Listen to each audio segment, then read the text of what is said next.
एक बार की बात है। गौतम बुद्ध अपने शिष्यों के साथ गांव से दूर किसी बड़े नगर की तरफ जा रहे थे। गर्मी के दिन थे और रास्ता भी बहुत लंबा था। गौतम बुद्ध अपने शिष्यों सहित बहुत देर से चले आ रहे थे, जिस वजह से उन्हें बहुत प्यास लगती है। वहां से कुछ ही दूरी पर बरगद के वृक्ष की घनी छांव में सभी लोग विश्राम करने के लिए पहुंच जाते हैं। महात्मा बुद्ध अपने शिष्यों सहित वृक्ष की घनी छांव के नीचे विश्राम करने लगते हैं। बहुत देर चलने की वजह से सभी का गला प्यास से सूख रहा था। यह बात भगवान बुद्ध जानते थे। इसीलिए भगवान बुद्ध ने अपने एक शिष्य से कहा, आप इस बरगद की छाया से 20 कदम दूर जाकर बरगद की 2 बार परिक्रमा करके वापस आइए। शिष्य ने वैसा ही किया जैसा भगवान बुद्ध ने कहा। परिक्रमा के बाद जब शिष्य भगवान बुद्ध के पास वापस आया तो बोला कि हाँ महात्मा, मुझे उत्तर की दिशा की तरफ से कुछ ठंडी हवा का अनुभव हुआ। शिष्य की यह बात सुनकर महात्मा बुद्ध ने शिष्य से कहा, तुम तुरंत उसी दिशा की ओर चले जाओ। वहां से कुछ ही दूरी पर एक तालाब तुम्हें अवश्य मिलेगा। उस तालाब से सबके लिए पानी ले आओ। शिष्य उसी दिशा से कुछ दूर जाता है तो वहां सच में एक तालाब मिलता है।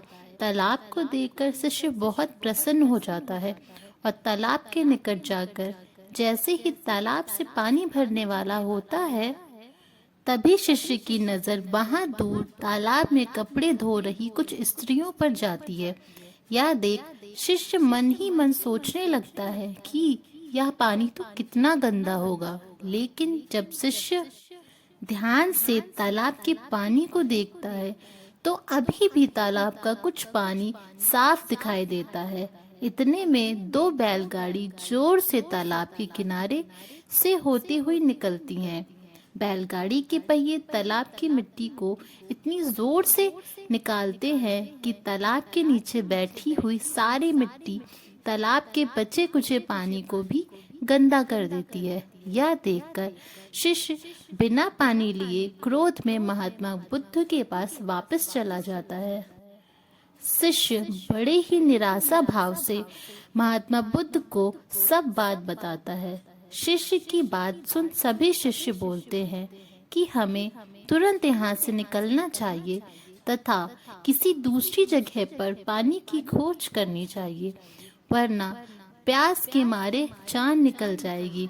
इधर महात्मा बुद्ध सभी को शांत होने के लिए कहते हैं और बोलते हैं कि धीरज रखो, कुछ देर यहीं बैठो, उचित समय आने तक संयम बनाए रखो। सभी महात्मा बुद्ध की बात सुनकर शांत हो जाते हैं और वहीं बैठ जाते हैं।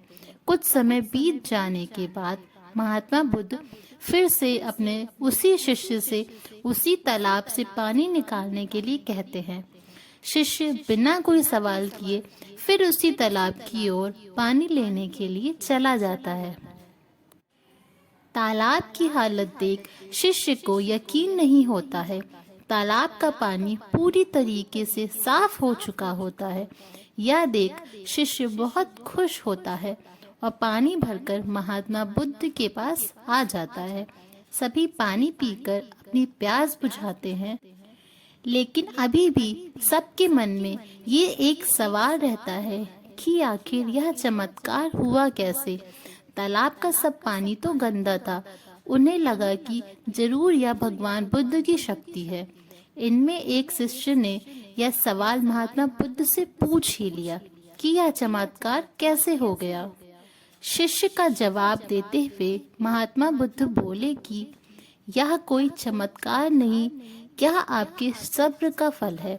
यह फल है आपके सब्र बनाए रखने के लिए, उचित समय के इंतजार करने के लिए। जितनी देर हम सब लोग सब्र किए, उतनी देर तक तालाब का पानी तैर रहे गंदे तत्व को तथा मिट्टी को तालाब के नीचे बैठा रहा था। फिर कुछ देर बाद शिष्य जब वहां पहुंचा तो तालाब अपना दूषित कर नीचे बिठा चुका था, जिस वजह से तालाब का पानी पहले की तरह साफ हो चुका था। इसी कारण तालाब साफ दिखाई दे रहा था। यदि उस समय आप लोग सब्र से काम ना लिए होते, धैर्य ना रखा होता, तो आप सब इतनी गर्मी में भी पानी की खोज में प्यास से रहकर इधर उधर भटक रहे होते, या शायद अब तक मृत्यु को प्राप्त हो गए होते, क्योंकि यहाँ से अगला तालाब बहुत दूर है या तो नहीं है, और होगा भी तो क्या उसका पानी साफ होगा या नहीं। इन सब कारणों से आप कभी प्यास ना बुझा पाते और प्यास के कारण मर जाते। फिर इतना बोलने के बाद महात्मा बुद्ध एक सीख देते हुए कहते हैं कि जैसी स्थिति हम लोगों को समझ आती, वैसी ही स्थिति और मुश्किल दौर जिंदगी के हर मोड़ पर आएंगे। तब उस समय भी आपको ऐसे ही संयम बनाए रखना है और अपने विवेक से काम लेते हुए आपको एक उचित फैसले के साथ सही नतीजे पर पहुंचना होगा। हर मुश्किल दौर में सब्र रखते हुए ऐसे ही शांत मन से कोई भी फैसला लेना चाहिए जिसका आपके और दूसरों के लिए अच्छा प्रभाव हो, क्योंकि ऐसी स्थितियों में लोग अक्सर गुस्से में आकर अपना सब्र खो देते हैं और गुस्से और जल्दबाजी में गलत कदम और फैसला कर बैठते हैं, जिसका परिणाम आपको भविष्य में देखने को मिलता है, जिसमें खुद का नुकसान अधिक होता है। कुछ परिस्थितियां जीवन में ऐसी होती हैं जहां हमें सब्र बनाए रखते हुए उचित समय का इंतजार करना चाहिए, लेकिन लोग अक्सर यहीं पर अपना सब्र खो देते हैं और उचित समय आने का इंतजार नहीं करते, जिस वजह से आपको आगे चलकर दुख और मुश्किलों का सामना करना पड़ सकता है। अतः हमारे द्वारा लिया गया आज का फैसला हमारे आने वाले कल की खुशी और दुख को निश्चित करता है। बुद्ध से हमें अपने जीवन में बहुत कुछ सीखने को मिलता है। हमें अपने जीवन की उन अनमोल बातों और ज्ञान का बोध होता है जो हमें हमारे जीवन में बहुत काम आती हैं। अक्सर इंसान जिंदगी में आने वाली परेशानियों के बारे में सुनकर बहुत परेशान हो जाता है, तो ऐसे में हमें बुद्धा स्टोरीज से बहुत कुछ ज्ञानवर्धक सीखने को मिलता है। अगर आपको यह वीडियो पसंद आई और इस कहानी से आपको कुछ सीखने को मिला, तो इस चैनल को सब्सक्राइब कर दें और ऐसी ही और भी वीडियोस के लिए इस चैनल पे बेल आइकन को दबा दें। Please like, share and subscribe. Thank you. मिलते हैं अगले वीडियो में।